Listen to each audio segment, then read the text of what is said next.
বন্ধুরা, দিদির বিবাহবার্ষিকীর পরের দিন আমি আমার ঘরগুলোকে আবারও কীভাবে সাজালাম চলো আজকে সেটাই তোমাদের সঙ্গে শেয়ার করব।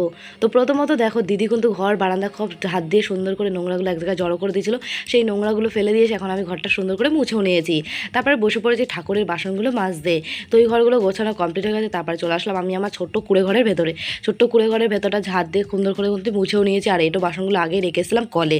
তো কালকে যেহেতু রাতে বৃষ্টি হয়েছিল, রাতে রান্নাবান্না করা হয়েছিল, সেই জন্য আর বাসনগুলো মাজতে পারিনি। তো এখন বসে পড়েছি বাসনগুলো মাজতে।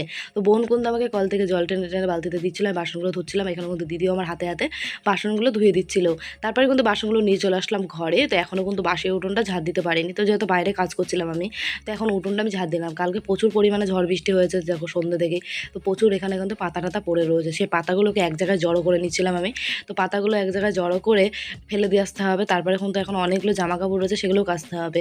তো বন্ধুরা, আজকে সকালবেলা আমার বাড়িতে এই কাজগুলোই ছিল। তো যাই হোক, তোমাদের সুন্দর সুন্দর নামগুলো আমাকে তাড়াতাড়ি কমেন্ট করে বলো বন্ধুরা।